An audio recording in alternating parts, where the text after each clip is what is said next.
Hello friends, तो स्वागत है आप सभी का एक और नए वीडियो में। और आज के इस वीडियो में हम पढ़ने वाले हैं होमोफोन्स के बारे में। जो होमोफोन्स है आपका वो इंग्लिश ग्रामर का पार्ट होता है, जैसे कि एंटोनिम्स और सिनोनिम्स होता है। लेकिन इसमें बहुत सारे ऐसे बच्चे होते हैं जो कि कंफ्यूज होते हैं होमोफोन्स को लेके कि इसका मीनिंग क्या होता है, इसके एग्जाम्पल्स क्या होते हैं। एक क्लास 6 से आना स्टार्ट होता है, क्लास 6 में आता है, क्लास 7 में आता है, क्लास 8 में आता है, क्लास 9th और 10th भी आप लोग पढ़ लेते हैं। लेकिन उसके बावजूद भी आप लोगों को पता नहीं होता है कि एक्चुअली में इसका मीनिंग क्या होता है। तो आज मैं इस वीडियो में आप सभी को डिटेल में बताऊंगा कि होमोफोन्स का मीनिंग और एग्जाम्पल्स क्या क्या होते हैं, जिससे कि आप अच्छे से समझ सकते हैं कि होमोफोन्स का मीनिंग क्या होता है और इसके एग्जाम्पल्स कौन कौन से होते हैं। तो इस वीडियो को शुरू करने से पहले आप सभी से रिक्वेस्ट है, अगर आप लोग हमारे चैनल पर नए हैं तो चैनल को सब्सक्राइब कर लीजिएगा और साथ में बेल आइकन को भी ऑन कर लीजिएगा, जिससे कि मैं जब भी वीडियो अपलोड करूँ तो सबसे पहले नोटिफिकेशन आपके पास जाए। तो चलिए शुरू करते हैं इस वीडियो को।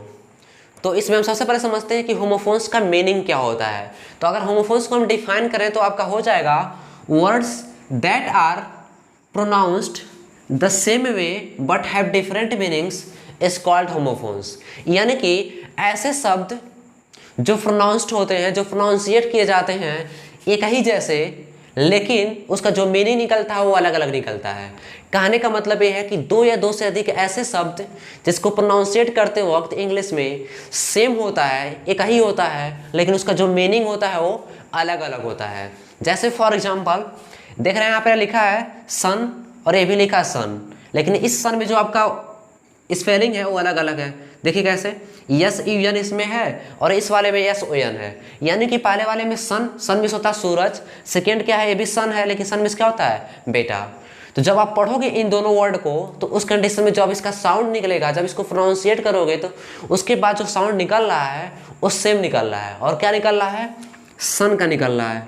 ठीक, यानी कि सन ए भी है और सन ए भी है, लेकिन इसका मीनिंग देखा जाए तो इसका मीनिंग अलग है और इसका मीनिंग अलग है, क्योंकि सन में होता है सूरज फर्स्ट वाले के और सेकेंड वाले को होता है बेटा। तो ऐसे वर्ड्स जो कि पढ़ने में सेम हो, उसका जो प्रोनाउंसिएट किया जा रहा है, उसका जो साउंड निकल रहा है वो सेम हो, लेकिन उसका जो मीनिंग निकल रहा है वो अलग अलग हो, तो उसी को हम बोलते हैं होमोफोन्स। जैसे नेक्स्ट एग्जांपल है आपका BYE, बाय। बाय मीन्स होता है अलविदा। जैसे आप कभी मिलके किसी से जाते हो लास्ट टाइम तो उस कंडीशन में क्या करते हो, गुड बाय या बाय बोलते हो, तो उसका मतलब क्या होता है, अलविदा। इसी तरह सेकेंड चीज एक और है BUY, सेकेंड है आपका BUY। तो इस बाय मीन्स होता है खरीदना, जो आप खरीदारी करते हो जिसका मतलब होता है बाय मीन्स खरीदना, और इस बाय मीन्स होता है अलविदा। तो दोनों को हम बाय पढ़ रहे हैं लेकिन इसका जो मीनिंग है वो अलग अलग है, तो इसी को हम कहते हैं होमोफोन्स। इसी तरह नेक्स्ट आपका एग्जांपल है ALTER अल्टर, फिर ALTAR अल्टर। अल्टर मीन्स, इस अल्टर मीन्स होता है बदलना, चेंज, और इस अल्टर मीन्स होता है वेदी। अब वेदी क्या होता है, जिस जहाँ पे हम लोग हिंदुओं में पूजा किए जाते हैं ना, कुछ बना के मिट्टी का भगवान का पूजा किया जाता है, तो उसी को हम बोलते हैं वेदी। यानी कि जो आपका ALTER है, अल्टर ए भी है, ए भी अल्टर है, यहाँ पर ए है। ठीक, पढ़ने में सेम है लेकिन इसका जो मीनिंग है वो अलग अलग है, तो ऐसे ही वर्ड्स को हम बोलते हैं होमोफोन्स। नेक्स्ट है आपका DEAR, डियर, DEER, डियर। दोनों पढ़ने में क्या है, सेम है, यानी कि एक ही जैसे प्रोनाउंसिएट किए जा रहे हैं, एक ही जैसा ध्वनि निकल रहा है, लेकिन इसका जो मीनिंग है वो क्या है, अलग अलग है। जैसे डियर, इस डियर मतलब होता है प्रिय, इस डियर मतलब होता है हिरन। ठीक, तो ऐसे करके आप समझ सकते हो कि ऐसा कोई भी वर्ड्स दो या दो से अधिक हो, दो से अधिक भी हो सकते हैं, दो या दो से अधिक हो, जो कि सेम हो, जब उसको प्रोनाउंसिएट किए जा रहे हैं, जब उसका ध्वनि निकल रहा है तो सेम निकल रहा है, एक ही जैसे निकल रहा है, लेकिन उसका जो मीनिंग है वो अलग अलग है, तो उसे ही हम बोलते हैं होमोफोन्स। तो ये बहुत ही छोटा सा एक टॉपिक था आपका होमोफोन्स, जिसमें बहुत सारे लोग ऐसे कंफ्यूज होते हैं इसको लेके कि एक्चुअली होमोफोन्स का मतलब क्या होता है। मैं देखता हूँ कि बहुत सारे ऐसे बच्चे होते हैं जो कि क्लास 10th पास आउट हो जाते हैं, उसको इग्नोर करते रहते हैं हमारे होमोफोन्स को, यानी कि होमोफोन्स को इग्नोर करते रहते हैं कि नहीं पढ़ना है इसको क्योंकि समझ में नहीं आता है।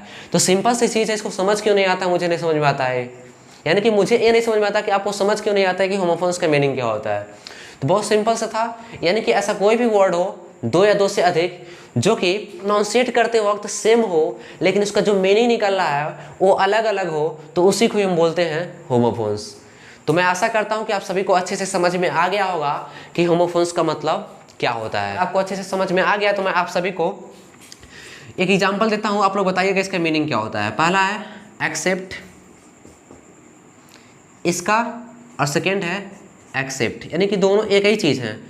पढ़ने में सेम है लेकिन इसका मीनिंग अलग अलग होगा, तो आपको कमेंट सेक्शन में कमेंट करके बताना है कि इस एक्सेप्ट मिस क्या होता है और इस एक्सेप्ट मिस क्या होता है। तो बस आज के इस वीडियो में बस इतना ही। मिलते हैं अगले वीडियो में एक शानदार टॉपिक के साथ। तब तक पढ़ते रहिए और आगे बढ़ते रहिए।